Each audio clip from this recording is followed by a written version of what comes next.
AI is going to replace human beings.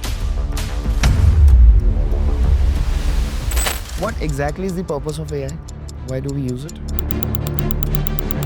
Mark my words, AI is far more dangerous than nukes. AI is an assistant. It's a bot. It's a system. You don't have a visual of something. You have something in your head. You're not able to create a visual. You can ask the bot to create a visual for you. That's what AI does. How then do you get to decide which software your students get to use or they should get to learn and use? So if you know Maya, then only you'll be a 3D artist. Okay, if you know Nuke, then you will be a compositing artist. Yeah. If you know DaVinci or let's say Premiere Pro or XYZ other softwares, you will be an editing artist.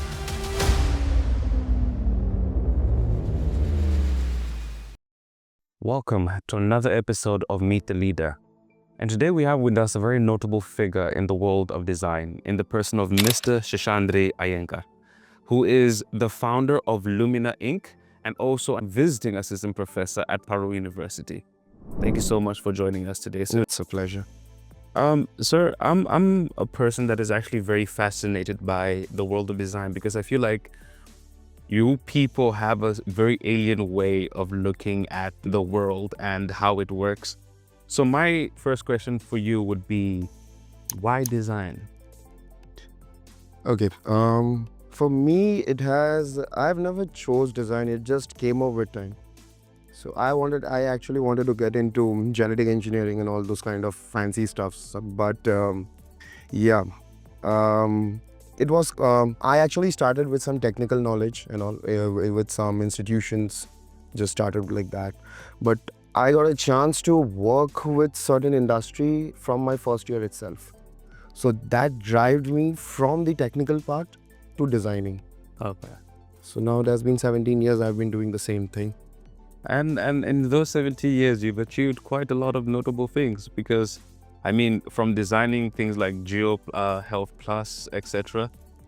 But now, with your designing of everything from Geo Health Plus to the visual trainings for the naval forces, these contexts are basically very complex and very layered. Yeah. So when you're working with such complexity, right?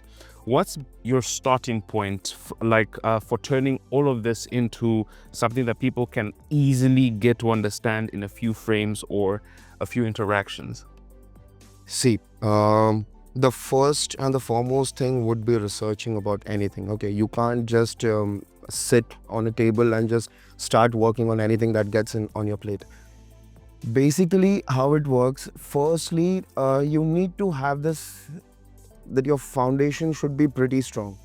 Okay, I'm not saying foundation in terms of sketching. I'm not saying foundation in terms of, let's say, having bookish knowledge or something. It has to be the urge of learning. Okay. So we do have these two kind of people when it comes to work. One who you'll be telling them that this is XYZ of your stuff, you complete it. This is your task, you finish it. So they'll be sitting on their PCs or whatever. If they are an artist or an artisan, they'll do their stuff. They'll complete it and they'll go. They don't know what they have done. Okay. That's one way of doing it. Another way is understanding the whole process, accepting it, training yourself, and then executing it. The quality differs in both the cases. How so? One, you have the whole knowledge of the stuff. Okay. For example, if I'm saying, let's say when I was working with INS, we were working mostly in terms of educational content for weapon designing. So until or unless I understand how a weapon system works, how a weapon mechanism works, I cannot create an educational content. I just can't follow the script. It will be more of a mechanical. Then at the end of the day, it will like an AI creating my stuff. Yes.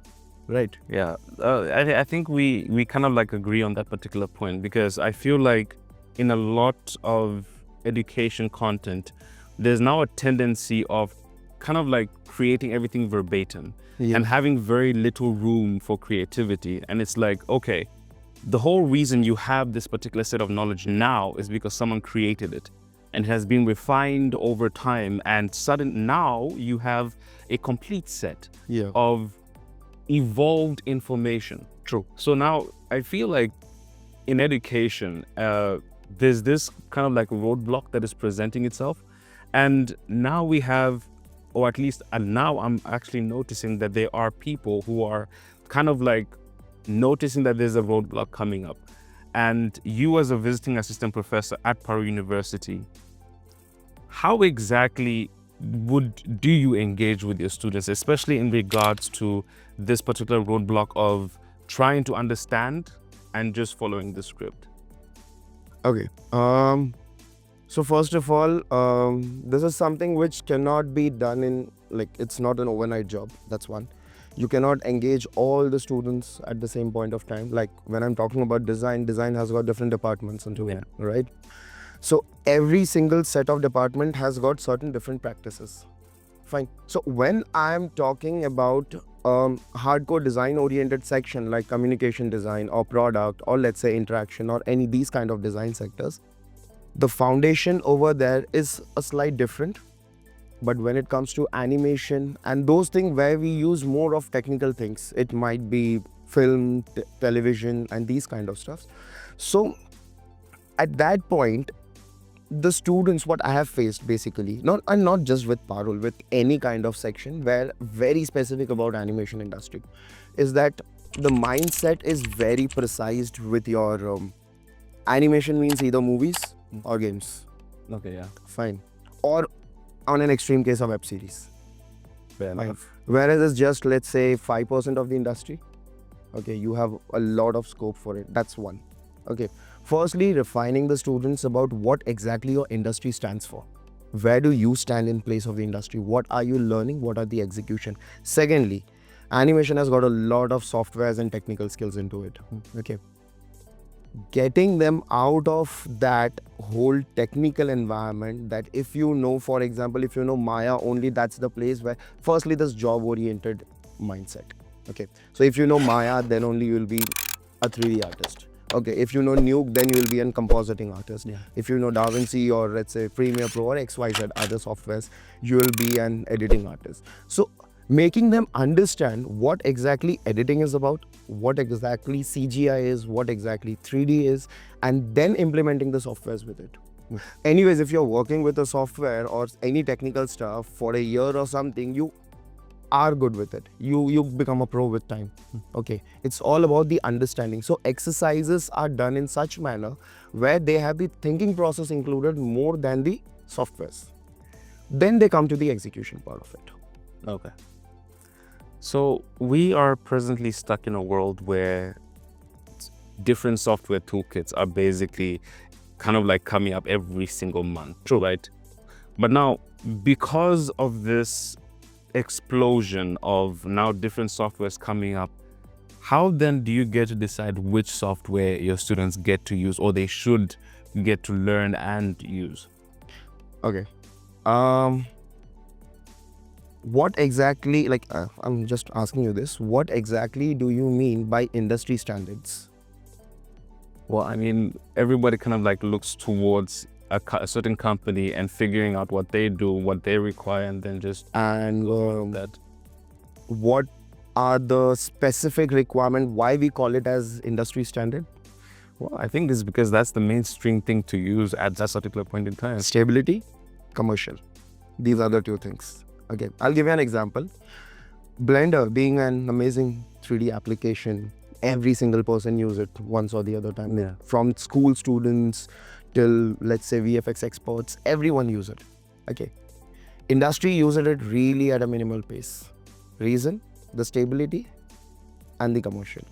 Whereas Autodesk, being such a huge industry and pretty expensive, Adobe and Autodesk, the sharks of basically design applications, have been used on a wide scale, on a large scale in the industry. Again, they have major commercial involvements into it. Yeah. Okay. So the commercial matters. It does matter sometimes.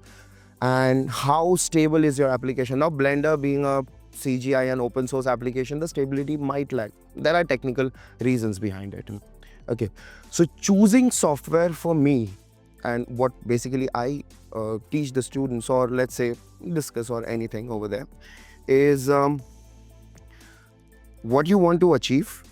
That's your target. That's what you have decided on your early phases. What you want to achieve, which software you are comfortable with. Okay. The fundamentals will remain same on everything. If you're using Photoshop, it's same. If you're using Affinity, it's the same. Okay. The company is different. Might be you have some minor changes in the interface or something. Okay. But the whole process will remain the same. You're using DaVinci, you're using Premiere, it's the same. You're using FCP, it's the same. Any 3D engines work in the same manner. The whole ecosystem remains the same. Okay. Fine. So that's what I told you in the previous time, that you need to understand the fundamentals. Once you're clear with it, choose it by Then your you cloud. can pick up whatever you want to. Whatever. Like Yeah. you have system-oriented problems like space, whatever XYZ it is. It depends. So you'll be choosing accordingly. I don't want them to be dependent on softwares. Do use it, obviously. That's the way of putting out what is exactly in your head. But don't be dependent on it that they'll do the things for you. Okay. But how do we apply that now, especially in a world where we have AI popping up and the dependency is getting Pretty into AI stuff. Yeah. So the dependency for students on such softwares are increasingly becoming, and the worst part about it is that they don't have a complete knowledge of how it works. So, and it now has a tendency of becoming more of a crutch than a thinking tool, right? So in this kind of scenario, in this kind of age we're in with students that now have ability to access AIs, which are now creating agents that can actually do most of these tasks for you, especially when it comes to things like editing and whatnot. But now, so let's turn this into a kind of like fun question. Considering that this is presenting itself as a challenge in present day, then if you had the ability to tweak the curriculum of the learning curriculum of any course, for example, what exactly would you tweak in order to keep the people's, or rather the human original voice? In this case, by original voice, what I'm trying to say is a lot of things are coming out as AI generated, but then how exactly would you change the curriculum in such a way that it would make sure that the students that you're teaching maintain their original voice? Okay. So what exactly is the purpose of AI? Why do we use it? I mean, it's okay. From my perspective, I think education has grown. Once upon a time, we had to learn through hearing stories. Fast forward, we had to learn using books, so we'd have to go to the library.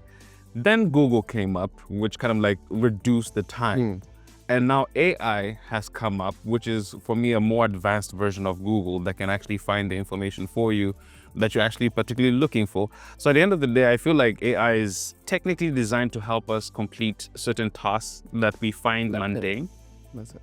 Yeah, but When it comes to learning, the first thing that needs to be tweaked in any of the education, I'm not just talking about design, I would be like engineering or X, Y, Z. See, design and engineering are anyways parallel in the sectors, okay?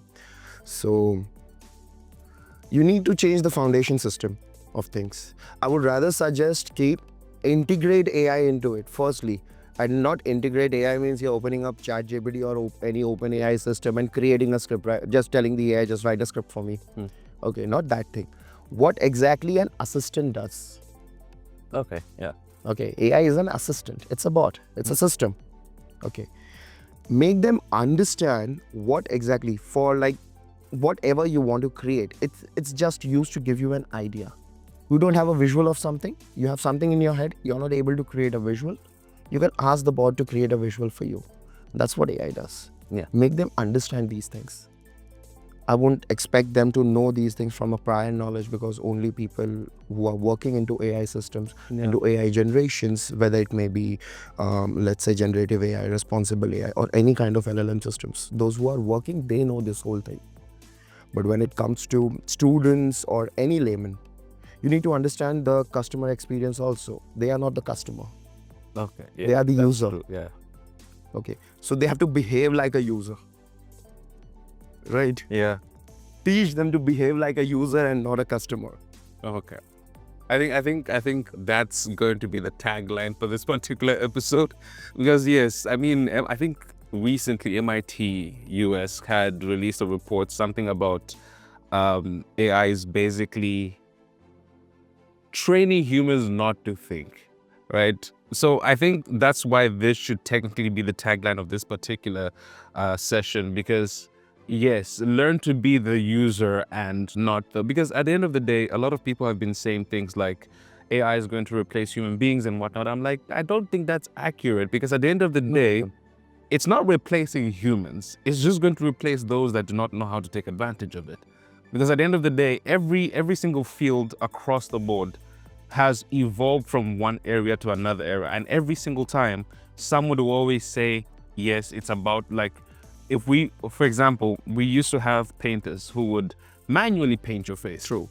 Then, I mean, cameras came along and everybody was like, okay, this takes away from what I've been doing this whole time. Ethical authenticity, you know. Yes, that also comes up. But then now you have AIs that can basically generate a studio level picture for you, of you. So yes, I think that becomes the tagline: learn how to be the user and not the customer. So I think we would like to end this session here, sir. And thank you so much for enlightening us on, well, I think there's a lot of things that have been kind of like touched upon here. So I'd like to thank you again. Pleasure. And we hope to see you more in future. Definitely. Thank you, sir. Pleasure.